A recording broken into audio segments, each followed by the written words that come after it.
Après avoir constaté de poursuivre ces gens-là bu dee da nga jàpp dañoo def boo leen mënul poursuivre nag. yoon daf leen may ñu dem doxi seen soxla yi de. exactement loolu mooy dëgg nag. très bien alors Thioune nu delluwaat tuuti fële ci assemblée nationale dafa am amendement boo xam ni honorable député Abdou Mbow daf ko def ci li nga xam nag moo di article premier bi alors nu ànd a teewlu kàddu yi Abdou Mbow yëkkati laataa ngay ñëw pour joxe si aussi li nga xam nag moo di sa gis-gis ci boobule amendement. Lire l'exposé des motifs. Président, pas Lisez ou bien vous exposez un autre avenir. Je lis et je présente l'amendement, Monsieur le Président. Non. L'exposé des motifs et l'amendement. C'est ça. Allez-y directement à la lecture de l'exposé des motifs. Mais je lis et je présente l'exposé des motifs. Le présent amendement vise à rétablir le principe de l'égalité des citoyens devant la loi tel que garanti par la Constitution du Sénégal.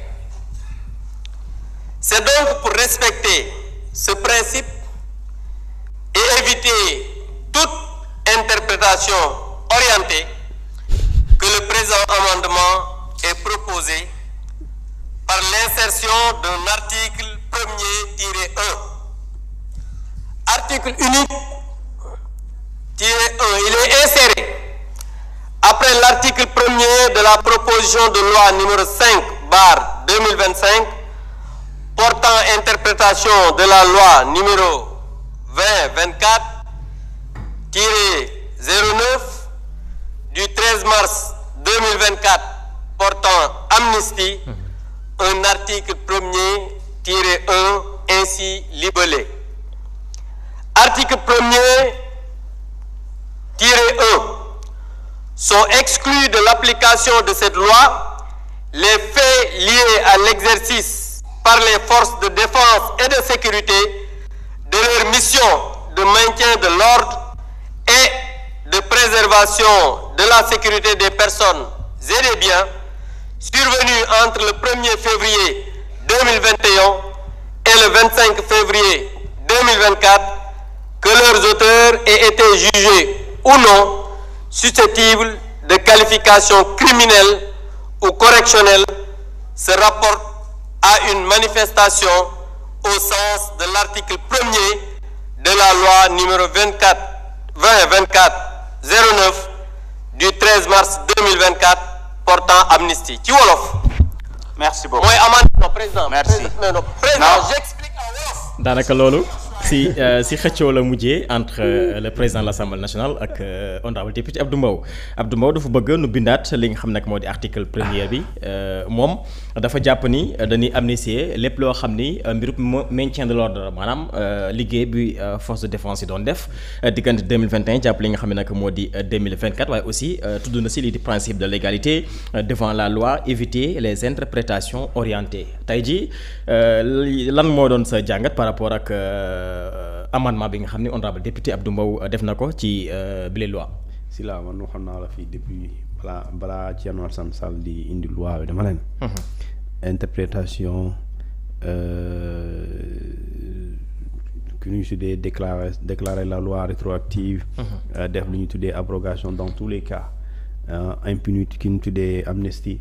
dans tous les cas coow dina am. ne wax naa la ko fii waxaat ko te dama koy waxaat. dans tous les cas coow day am te coow bu gën a oyof mooy bii. mooy interprétation mooy bu gën a oyof. mais gën a oyof tekkiwul ne du am coow. te day am coow jusqu'à bu ñu tëjee wala bu ñuy tëj ki ñu mujjee tëj. ba muy génn kaso jour boobu du tere coow day am. kon éternellement coow day am. yaa ngi dégg léegi li ma xam man mooy une loi a ce qu'on appelle un caractère général et impersonnel. D'accord? Caractère général et impersonnel bi mooy soo koy tëgg doone diw moo tax ma koy tëgg. da nga koy tëgg pour ñëpp. Mais quand sont insérés forces de l'ordre yaa ngi ci catégorisation. Mais tey dafa am lu gën a maandu mooy indifféremment des auteurs.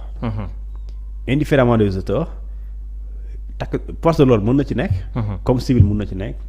politicien mën na fa nekk. comme commerçant mën na fa nekk. nervi mën na ci nekk comme keneen koo xamante ni dafa gis mooy manifestation moo ko ci boole. mu nekk koo xamante ni génnul pour défendre benn nit. moom daa gis mbooloo bi bëri ay mu gis mu jaxasoo mu profiter ci biir pour def ñaawteefam. kooku mu ngi ci li ñu tuddee indifféremment des auteurs mooy koo mën a doon. foo mën a far foo mën a bokk foo mën a jugee bu fekkente lii ñuy wax yow da nga koo def. yaa ngi si biir et pourtant waxuñu diw. mais quand tu dis indifféremment des efforts soo tijjee parenthèse yi mën nga ci dugal n'importe qui koo bëgg. foofu la loi elle est générale elle est impersonnelle tey doo ko liir nga ne si la lay waxal. mais xam nga ne kan lay waxal ki muy waxal mooy présumé auteur. présumé li ñu tuddee responsable. présumé co-auteur présumé également commanditaire. maintenant si Thioune n'est pas auteur man du ma ci dara pourquoi Thioune doit avoir peur sérieusement mon Dieu. Si aujourd'hui un élément des forces de sécurité. par exemple man ça me gêne de parler de ça vous savez man maa ngi woon ci assemblée nationale. pendant que ñu ngi leen di indexé ils sont dans la salle. pendant que ñu leen di indexé. ñoom ñu ngi ci salle bi. pendant ñu ngi leen di indexé ñoom ñoo assurer sécurité. hémicycle bi. pendant que ñu leen di man parce que moi j'ai fait l'effort au moins jógee. place de l'indépendance plutôt Assemblée nationale dem ba ministère de l'intérieur pour découvrir au moins l'ambiance yaa ngi dégg pendant que yaa ngi toog ci digg bi force de défense lañu sécurité la ñuy topp la ñu bëgg a topp ñoom ñu ngi ci dëkk bi di assurer sécurité réew mi donc loolu c'est gênant en tout cas moi personne ça me gêne parce que dès l'instant nga ne ñii la ñu waaj a topp tëj leen ñoom ay nit la mais da ngay maandu ci ñun tëjuñu kenn waaye dinañ tëj képp koo xamante ni. wala dinañ topp képp koo xamante ni da nga def lu yoon tere. est-ce que dafa citer les forces de l'ordre. est-ce que dafa citer est-ce que daf leen dafa. non quand tu dis force de défense et de sécurité. ça c'est la police c'est la gendarmerie c'est ça. donc ñoom la léegi et pour moi li ma la wax sànq mooy. là n'est pas le débat. man j'avais dit ci benn plateau ma ne su ma nekkoon député par exemple ma bëgg a wax ci débat bi quand. Amadou Ba ba mu waxee ne sont pas exclus. sont exclus plutôt de la loi portant amnistie mu lim. mën nga ci boole autre fait relevant de crime par exemple. soo ci waxee autre fait relevant de crime. autre fait relevant de crime. day tekki leneen. su boobaa le truc là incendie volontaire da ciy dugg. incendie volontaire da ciy dugg. c'est pas du torture. du traitement inhumain. du traitement dégradant d'accord. mais c'est un acte criminel et c'est un crime da ciy dugg et su boobaa bu dee waaye bu dafa taxaw fii sànni mbir ci benn kër bu tàkk. waajo dañ koy topp mais soo ko ci dugalul su boobaa donte xam nga ko mënoo ko topp. léegi loolu débat bi mën na nekk foofu noonu parce que débat bi mën comprendre la l'opposition mooy dafa jàpp ne ñi taal BRT par exemple ñoom. ñi taal TER ñi taal ak ñi taal këru jàmbur yi. ñooñu waruñu leen épargner ci toppaate bi donte war nañ topp ñu rey. wala ñu xool ñu rey waaye waruñu épargner aussi ki taal kër. wala ki taal BRT wala ki taal université. léegi nag yow soo bëggee loolu c'est aussi simple t'as pas besoin de di wax force de l'ordre waxal rek. autre fait relevant de crime. autre fait relevant de crime mooy yeneen mbir yoo xamante ni crime la waaye du forcément acte de torture. du forcément assassinat parce que quand on brûle une maison. d'accord mun na am kenn deewul mais si yoon. loolu la ñu tuddee incendie volontaire. et yoon nee na incendie volontaire c'est un crime. parce que s'il y a l'acte criminel nit mën nañ ci dee. donc dañuy gis ne su boobaa foofu nag su boobaa politique nangu ko wala bañ ko nangu. politique moo koy def. moo tax c'est ça moo tax ma ne la dans tous les cas. ça va être compliqué. mais Thioune mais on ne peut pas mënuñu nag mais xam am nañ droit nag dissocier. waaw ñi taal. kii ak koo xamante ni dafa commettre kii yéen tamit. non je sais non dama la bëgg a wax ne non xam nga man weddiwuma loolu dama ne. su ma nekkoon député. député yi lu ñuy wax ñoom. su ma amoon ku ma ciy conseil teg nga bëgg a def amendement. da nga naan lu Amadou Ba bind. da nga ciy boole rek autre fait relevant de crime. su boobaa boo waxee autre fait relevant de crime li nga bëgg yow en tant que opposant en tant que député opposant li nga jublu am na parce que yow da nga jàpp ne.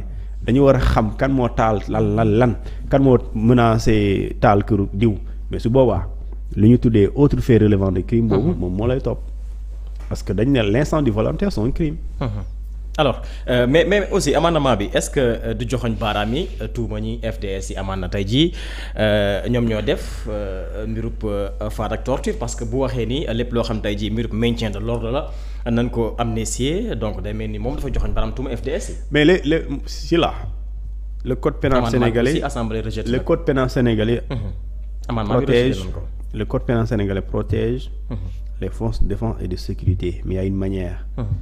li ma lay wax nii il faut aller dans les articles 314 315 316 soo bëggee xam luy légitime défense si yoonu Sénégal soo demee ci 316 du code pénal sénégalais dina la ko jàngal yaa ngi dégg soo bëggee xam li ñu tuddee poste de def un agent de police de gendarmerie bi nekk ci terrain bi lan moo ko war a fekk ci terrain bi ak bu lan moo koy defloo demal ci article 315 du code du code pénal sénégalais donc loolu code pénal sénégalais dafa wax impérativement ni nga ko expliqué nee na lu di crime lu délit même bu fekkee dee am na bu fekkente ni policier bi wala gendarme ki mi rey bi mu koy rey daf ko maanaam daf koy waxuma dafa dagan léegi nag su boobaa juge mooy déterminer est-ce que moo tax li ma ne la y a pas plus compliqué lu war a am fan yi di ñëw amul de loolu ku la wax ne yomb na yombul même si juge ñi àtte sax dañuy te si ñoom parce que dañ ne nit mën na faatu ñu dóor ko bal mu dee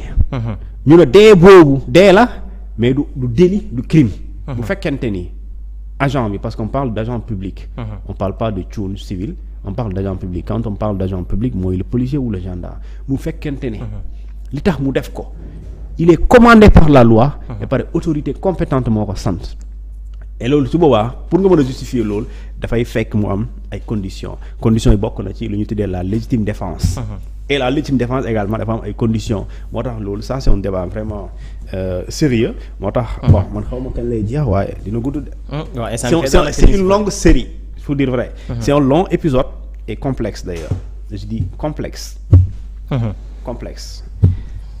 alors damay yeewu man heure jot na oui dama la yeewu nga dem mais avant loolu article premier bi voté nan ko 165 145